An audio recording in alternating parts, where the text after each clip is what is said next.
Temperos de Cinema, série especial Cinema Latino-Americano.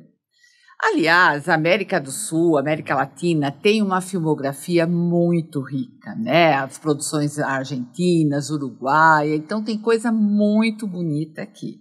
Muito rica e muito... Assim, a gente tem uma convivência com a cultura que é muito interessante. E quem está aqui, mais uma vez, para comentar comigo, é o nosso amigo do Temperos de Cinema. Eu já considero ele um amigo do Temperos de Cinema, o Rafael Amaral. Rafael é jornalista, crítico de cinema, mas o mais importante de tudo, é um apaixonado por cinema que nem a gente. Rafael, mais uma vez, é um prazer te receber aqui no Temperos de Cinema, nesse estúdio novo, estúdio gostoso, novo, com cor diferente, né? Com cor diferente. Muito bom. As últimas vezes que a gente fez pela tela do computador, né, Fátima? Ficava muito mais frio, né? Agora a gente muito mais gostoso. Tá nesse bate-papo é muito gostoso, é muito mais... Poxa, eu me sinto honrado de estar aqui para falar ainda mais de cinema latino-americano, que eu adoro. A gente poder falar do nosso cinema também, né, que está inserido dentro do cinema latino-americano e principalmente do cinema feito em países como Argentina, Uruguai. Acho que vai ser muito legal.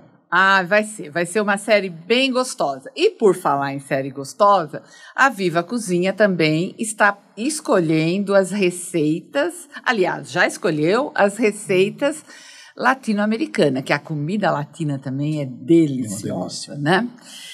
Bom, então, hoje, o filme que a gente vai iniciar essa série é o Argentina 1985. Esse filme concorreu ao Oscar agora, nesse ano de 2023, e ele trata ele é baseado numa história real, ele trata de um momento muito importante, talvez um dos mais importantes da parte política da Argentina, né? Que é o julgamento das pessoas, dos militares que se envolveram na ditadura argentina. Ele é chamado, esse momento, do julgamento das juntas, né? Exatamente. Isso é um processo que começou muito antes. Depois eles tiveram que trabalhar com estagiários, porque não eram todos advogados, promotores que queriam participar. Foi um dos julgamentos mais longos da história, né? É uma coisa assim, ele foram mais de 500 horas de julgamento e que teve um final que, às vezes, a gente aqui no Brasil morre de inveja. Exatamente. Eu, pelo menos, exatamente. Né? Então, esse filme tem muito que ser comentado. Rafael, antes da gente falar desse filme, como a gente já falou um pouquinho na abertura, eu queria que você falasse um pouco do cinema latino-americano. Claro. Eu gosto, né, como eu disse, muito desse cinema. É um cinema muito rico, muito variado. É um cinema que você vai encontrar particularidades em determinados países, muito diferente de outros países, né? Veja, por exemplo, o abismo que separa o cinema argentino do brasileiro, né? Como são tão diferentes. Até o modo de fazer comédia, o humor argentino, ele é muito diferente do humor brasileiro. Isso sem falar que no Brasil você tem, né, diferentes cinemas em diferentes regiões também, né? É muito difícil precisar isso. Mas a gente acaba lembrando, quando a gente fala América Latina, a gente que é brasileiro, a gente acaba lembrando do Brasil, obviamente, e a gente acaba lembrando muito da Argentina, porque tem uma produção muito legal, muito forte, e que chega até nós. Mas é bom lembrar que tem outros países também que têm produções interessantes, né? Sim. A gente vai até ter a oportunidade de comentar um filme do Uruguai, que é uma produção do Uruguai, que tem filmes muito interessantes. Países menores, por exemplo, como o Peru, né? Tem filmes, tem filmografia, tem filmes interessantes. Vamos lembrar de um filme peruano que foi super premiado, você já deve ter visto, chamado A Teta Assustada. Sim. Um filme da Cláudia Llosa, que foi muito premiado, ganhou o prêmio, acho que foi em Berlim, né? O Urso de Ouro. Enfim, a filmografia latino-americana ela é muito rica, muito vasta, só que ela carece de um problema um pouco parecido com o do Brasil, que é chegar até nós, né? Eu acho que o streaming tem ajudado, né? Grandes estúdios como Netflix, Amazon estão produzindo conteúdo a nível local para países da América Latina, não só filmes, mas séries muito interessantes. Então a gente está vendo um conteúdo chegar com força maior graças às plataformas de streaming. Mas eu ainda acho que o cinema um pouco que navega um pouco fora do circuito comercial, digamos assim, ele ainda sofre um pouco para chegar. Hora ou outra a gente vê alguma coisa chegando. Ano passado veio um filme fantástico também da Argentina para cá, eu não sei se você viu, e também fala sobre ditadura, é muito bom, chamado Azor. Não É um vi. filme fantástico, tão bom quanto o Argentina 1985, mas com um outro olhar da ditadura, o momento da ditadura argentina em que a ditadura ela tá ainda ocorrendo. Né? É a história de empresários convivendo junto com a ditadura argentina. É fantástico esse filme. E o sucesso total de público, de crítica, que foi o Argentina em 1985. Então a gente ainda tem acesso mais ao filme nacional e ao filme argentino, mas eu acho que tende a melhorar isso, viu, Fátima? Eu acho que tende a chegar mais. Eu tenho um pensamento, até queria ouvir sua opinião sobre isso. Não sei se é correto, né? Mas sem juízo de valor. Só que a gente percebe que o filme, principalmente o argentino, ele chega mais nos grandes festivais, né? Ele várias vezes já chegou ao Oscar, já ganhou o Oscar, inclusive. Ele chega mais nos grandes festivais, ele é mais conhecido.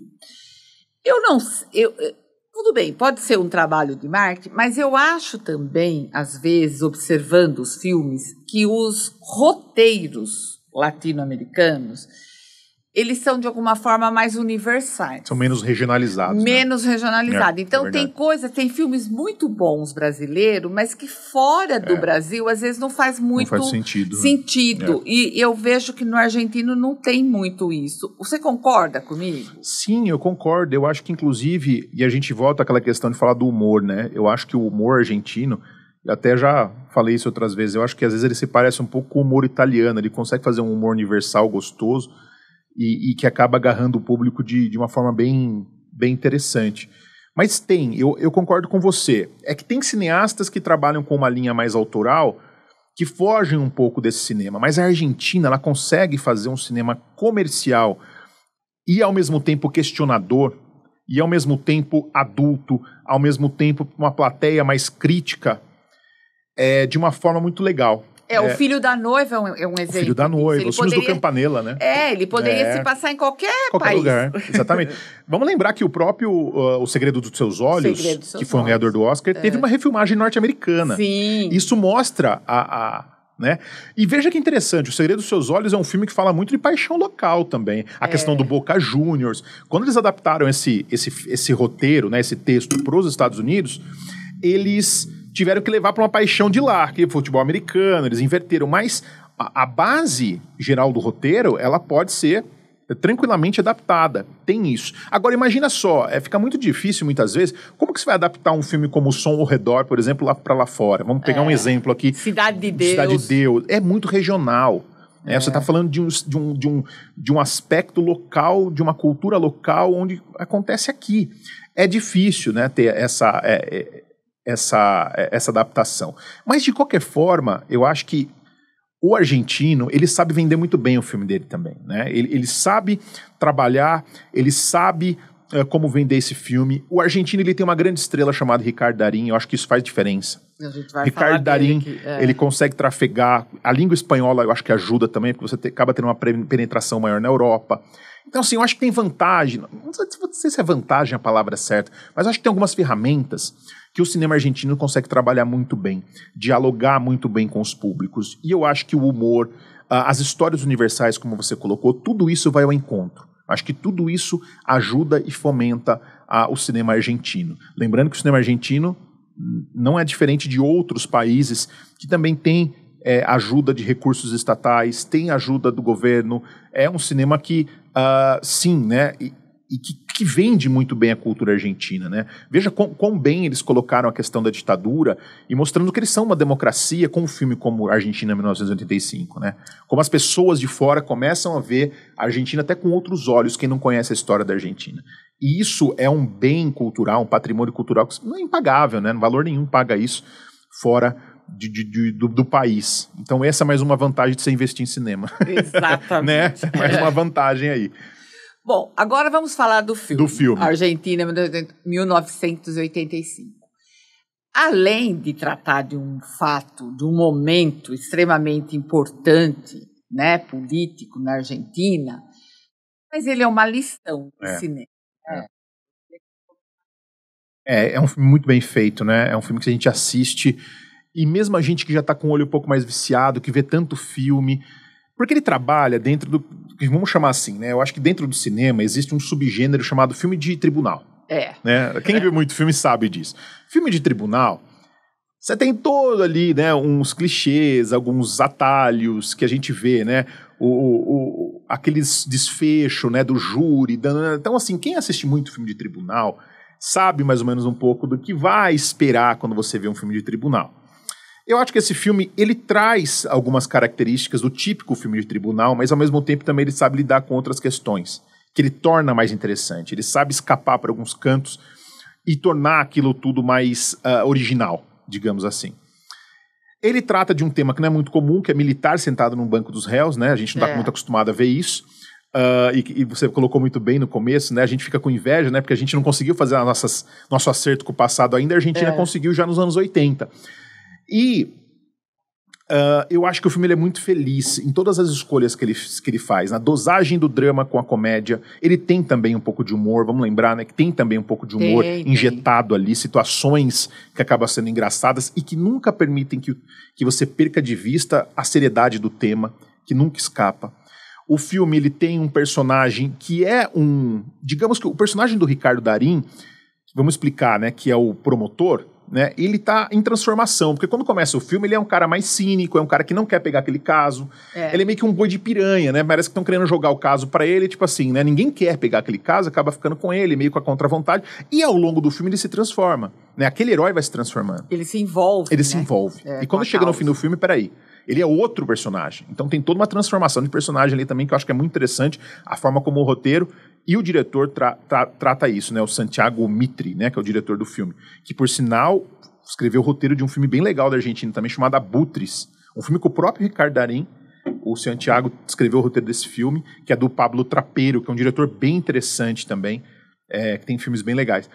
E no Argentina 85, o personagem se transforma. Você tem a questão do núcleo familiar, que o filme também não perde de vista. A questão do filho, que vai ter uma importância depois lá na frente, que vai ser a criança que fica olhando os caras dentro do restaurante lá, né? Aquilo foi uma sacada incrível do roteiro, né? Porque a criança, a gente meio que vê o desenlace pelo olhar da criança, né? Tem a questão da esposa e tem a questão do colega dele, que está trabalhando no caso com ele, e o fato deles trazerem os jovens estudantes para lidar com o caso. Isso é muito simbólico, porque, né, a juventude ela tem uma representação muito forte no filme, né? Essa coisa de uma Argentina que está indo para um outro caminho, uma outra geração que quer deixar não quer esquecer aquilo, mas quer julgar aquilo e tratar o passado como ele tem que ser tratado, né? Então acho que o filme trabalha com essa questão simbólica de uma maneira muito, muito forte. Volto a dizer, ainda que ele tenha características do típico filme de tribunal, ele consegue, com o seu humanismo, eu acho que se sobrepõe e é um filme muito, muito legal. Muito legal. Realmente. É emocionante, vários momentos do filme, quando termina você fala, poxa, né? Veja que a Argentina já fez filmes... Veja que curioso, né? Os dois filmes argentinos que ganharam o Oscar de filme estrangeiro são filmes que falam da ditadura, né? Eles têm isso de... Eles põem o dedo na ferida, né? Eles voltam. A História Oficial, que é um filme dos anos 80, que é muito forte também, fala sobre as pessoas que colaboraram com a ditadura e que adotaram crianças que eram de mães que foram mortas e pais que foram mortos pelos militares, né? As crianças ali, tá? Que é o tema central a História Oficial. Depois, né, 20 e poucos anos depois, acho, eles lançam um filme chamado O Segredo dos Seus Olhos, que ganha o Oscar de novo, que também aborda a questão da ditadura argentina. Que é muito forte também a abordagem que o filme faz disso. Porque o vilão do filme é um colaborador da ditadura. Né? E assim, o que eu vejo como cinema é que, independente de você ser a favor ou contra o que eles estão mostrando ali, independente da sua posição política, você reconhece que é um filme bom. Com certeza. E ele é agradável de assistir, sim, envolvente. sem dúvida. Né? E eu vou dizer para você, Fátima, que ele não é... Eu acho que nem é um filme que se intoxica muito pela questão política. Não, ele não é panfletário. Ele não é panfletário. Não. Entendeu? Ele coloca a situação de um outro ponto. Ele não é panfletário. Pelo contrário, foi aquilo que eu falei, né? Você vê que o herói, a gente até... ele nem é um cara que inspira muito no começo do filme, né? Ele não é aquela figura inspiradora, muito pelo contrário, né? É um cara que não quer atender o chefe dele. Você vê que é aquele típico funcionário público que tá preso dentro daquela burocracia do Estado ali, né? Então você tem toda essa questão. E o filme consegue, acho que, passar um pouco por cima dessa questão política, né? Eu acho que o que ele coloca é que a justiça tem que prevalecer, né? Acho que essa é a grande mensagem que o filme traz, né? E que nem tudo dá pra você ganhar também, porque nem tudo ali no final se resolveu, a gente percebe, né? Exatamente. Tem pontos do processo que eles ganharam, tem outros pontos que ficaram pra trás. Então, assim, é bem complexo, né? E é aquilo que você falou, é um julgamento que durou muito tempo, só que no filme a gente tem uma síntese, a gente tem um pequeno pedaço de uma história, né? A gente não tem... Né, o cinema lida com isso também, você sintetiza tudo muito, né? Então quem vê o filme pode ter impressão, quem vê o filme e não conhece a história pode ter a impressão que foi tudo muito rápido, mas não foi, né? Aquilo demorou anos, é uma coisa que se enrolou por muito tempo, né? Que o cinema enxuga muita coisa. E o Darín, né? Você já falou dele. Ele é o que falar, né? Do Darín, né? Pois é, eu acho que o primeiro filme que eu vi na vida do Ricardo Darín foi esse que você citou, foi O Filho da Noiva, né? Mas ele tinha feito filmes antes, que ele interessante. Fez o Nove Rainhas. O Nove Rainhas. O Nove Rainhas eu vi depois. Foi feito antes do Filho da Noiva, mas eu vi depois. Que é um filme que eu guardo uma lembrança muito boa. Até preciso rever, que tem umas reviravoltas no filme. É um roteiro bem legal. E depois ele fez alguns filmes com o Campanella que deram muito certo, né? Eu gosto muito de um filme que ele fez depois do Filho da Noiva, que é o Clube da Lua. Ai, eu adoro esse filme. Esse filme é fantástico, é uma delícia. Aquele filme de... Sabe aquele filme de bairro mesmo, de cidade? Você se identifica, né? Na questão do clube, da comunidade. Depois eles fizeram, acho que um filme que chama O Mesmo Amor, a Mesma Chuva, alguma coisa assim. O Mesmo Amor, a Mesma Chuva. Que é um filme bem bonitinho também, bem legal, bem agradável. E depois vem o sucesso todo do O Segredo dos Seus Olhos, né? Que eu acho que aí coloca o cinema argentino num patamar muito, muito alto mesmo. Aquele ano, inclusive, quando a Argentina ganhou o Oscar, até o último momento eu achei que não ia dar, a Argentina, porque eles estavam concorrendo com um filme muito forte, que era Fita Branca, um filme muito bom, um alemão, né, germânico, e que tinha ganhado Palma de Ouro em Cannes. Eu falei, nossa, né, vai ser difícil bater. E bateram o alemão, então assim, foi algo realmente incrível o que a Argentina conseguiu. Mas não só o Campanella, não só o Darín, mas vamos lembrar que o Darín também trabalhou em outros filmes de diretores fantásticos. O próprio Pablo Trapeiro, que eu citei aqui, né, que ele fez o Abutres com o Pablo Trapeiro, ele fez também aquele Elefante Branco, que é uma história de uma favela na Argentina, né, que é a maior favela da América Latina, que falam que fica na Argentina, que é uma chamada de Elefante Branco, tal, que ele faz o papel de um padre que atua ali. Ele fez uma conexão interessante com a Europa também, né? Vamos lembrar que ele fez um filme com Asghar Farhadi, com o Javier Bardem. E com a Penélope. Com a Penélope Cruz também. Sempre falando em língua espanhola. Todo mundo sabe. Todos já sabem. Todos já sabem. Que eu achei um filme fraco, pra falar a verdade. Não gostei muito. Mas ele tá bem no filme também. Ele faz um coadjuvante que tem um papel importante ali também. Ele fez aquele do cachorro, como que é o nome? Truman, né? O Truman, nossa, que é muito lindo. Difícil como não chorar nesse filme, né? Como lindo esse filme. Ele fez o Truman. Então, assim, ele tem uma capacidade de fazer papéis muito diferentes, né? Às vezes fazer um cara mais carrancudo, mais vilão, fazer o herói humano. É um cara muito bom. E é engraçado, uma vez eu vi uma entrevista dele, ele dizendo que ele não tem... Já surgiram convites para ele fazer filme em Hollywood e ele não foi. Eu também. Eu ia perguntar isso, se você já tinha visto. Eu vi isso e eu achei muito legal a resposta dele. Ele falou assim, olha, eu não vou fazer filme nenhum só porque é Hollywood, vocês estão me dando um papel que não vale, né? Um papel que não me interessa, um papel que só para ganhar dinheiro. Ele acha que... Entendeu? Então ele tem uma posição muito legal enquanto artista, né? De defender o que ele quer, os papéis que ele quer, os papéis que ele acredita. Eu gosto muito do Ricardo Darín, acho que é um cara que tem uma personalidade muito boa. E o filho dele, acho que é Tino Darín, né, também está fazendo carreira, participou daquele filme Uma Noite de 12 Anos, né, um filme uruguaio que é fantástico também. Muito bom, que também trata da questão da ditadura no Uruguai, que a gente também não lembra muito, mas foi um país que teve uma ditadura severa também. Todos esses filmes eu já trouxe no Movie com Arte. Então, exatamente. Inclusive eu vi vários aqui no Movie com Arte, o próprio Relatos Selvagens que a gente vai comentar, eu vi aqui no Movie com Arte. Então, assim, tem filmes excelentes. O próprio Relatos Selvagens, ele faz dos episódios mais legais do Darín, do Bombita, né? Do Bombita. Do Bombita. Depois a gente vai falar mais nisso, mas assim, hoje você não consegue mais separar o Ricardo Darín do cinema argentino, né? Sim. Ele virou um garoto propaganda do cinema argentino, de tal modo que eu nunca vi uma pessoa falar assim, poxa, eu não gosto, ou o máximo que você vai ouvir é falar, não conheço, mas falar que alguém que não gosta do Ricardo Darín deve estar com algum problema muito sério, né? Porque é difícil achar alguém que não gosta, não simpatiza ou não reconhece as qualidades desse ator. Ele é fantástico. Exatamente. Ele é fantástico. Bom, desse filme, não tem muito, ele não, até pelo roteiro dele, não aparece muita comida, gastronomia, mas isso a Viva Cozinha sempre se inspira. Mas eu queria, para a gente terminar esse papo delicioso, eu queria que você falasse, assim, na sua visão, qual o principal tempero do cinema latino? Puxa, qual o principal? Tempero que não precisa ser tempero de comida. Não, entendi. Eu acho, Fátima, que o principal tempero do cinema latino... Pode ser 2? Pode, Eu acho que o principal é a diversidade e eu acho que o segundo principal é a irreverência. Eu acho que o cinema brasileiro ele tem um poder vou falar do Brasil agora, de reverência muito grande, né? Um poder também de fazer muita autocrítica também, que eu acho que...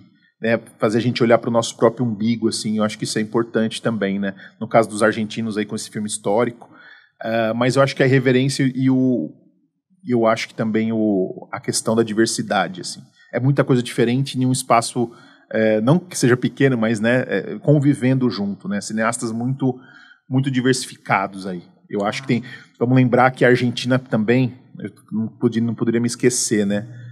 Nos deu uma cineasta fantástica também chamada Lucrécia Martel, que fez filmes incríveis também, né? Gosto muito do cinema dela. Fez Ama, fez,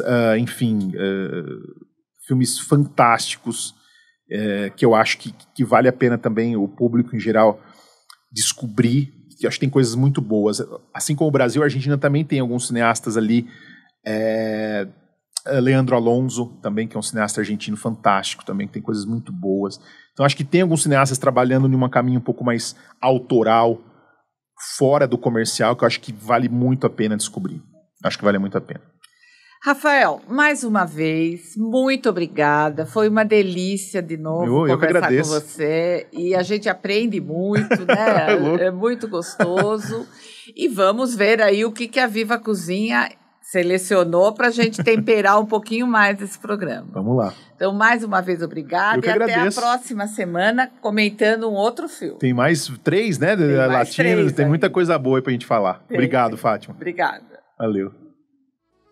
Agora, a gente vai para a nossa receita da cozinha latina com a Viva Cozinha.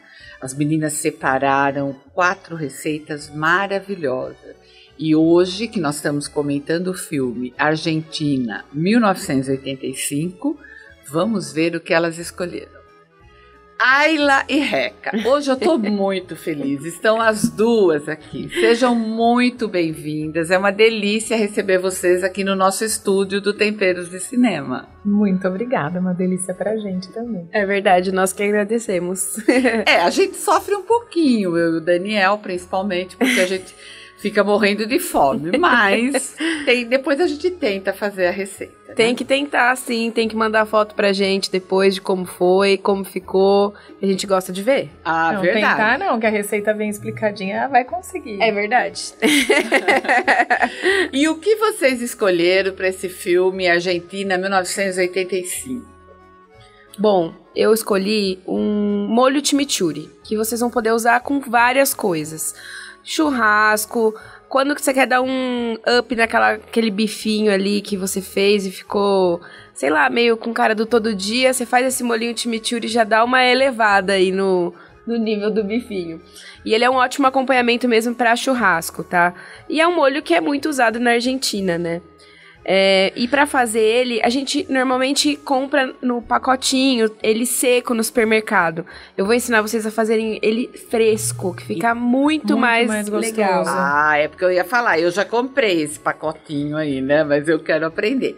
E não esqueça, a receita passo a passo está no blog do Temperos, você não precisa anotar nada, que elas vão passar agora o passo a passo. Isso.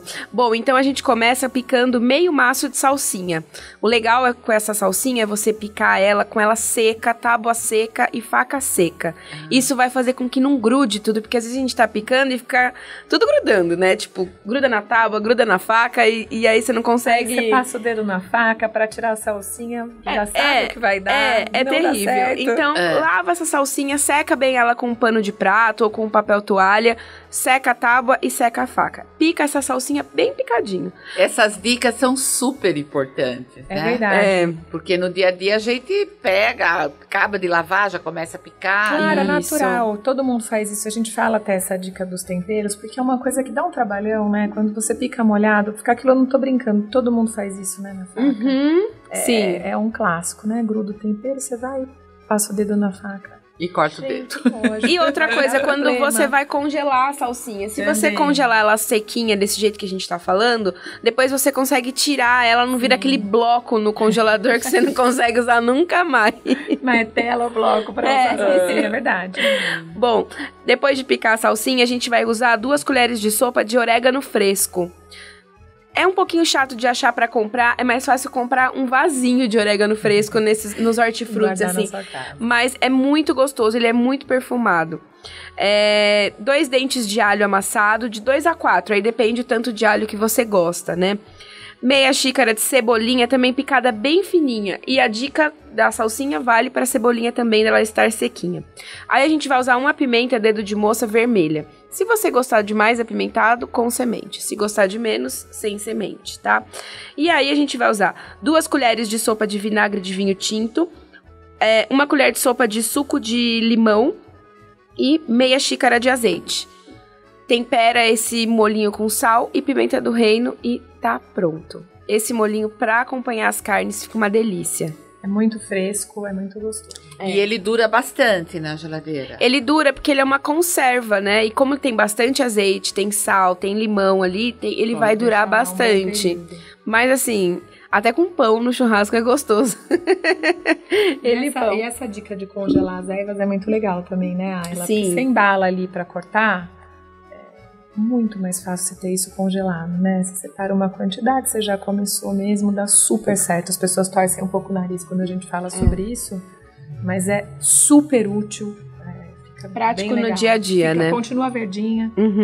Porque a gente tem que ter essas praticidades. Porque é gostoso cozinhar, mas a gente tem a vida da gente. Claro, não, e né? na correria, eu falo, deixa de ser gostoso, né? Eu falo, cozinhar exatamente. é uma terapia, mas quando você tem esse, que todo mundo tem, né?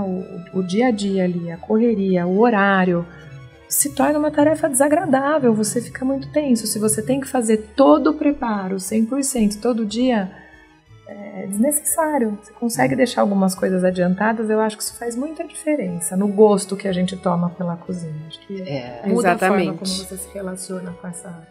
Mas muito interessante, porque eu gosto muito de chimichurri, mas eu sempre comprei o pacotinho. Né? Então agora... Não, achei- faz o chimichurri fresco, você vai ver, no churrasco é sucesso garantido. Bom, meninas, muito obrigada mais uma vez. E a gente, a semana que vem, vamos estar aqui novamente falando de outra receita latina. Sim. Obrigada. mais Muito uma obrigada. Até a próxima semana com mais uma receita da cozinha latina que a Viva Cozinha está trazendo para nós. E não se esqueça, a receita completa está no YouTube, está no blog do Temperos. Você pode ouvir também no Spotify. Então siga a gente, se inscreve lá no nosso canal do YouTube, do Spotify. Siga o nosso Instagram e não esqueça, faça como a Mari de Luna. Se você fez o prato, gostou da receita, mande uma foto pra gente publicar no nosso Instagram. Até a próxima semana.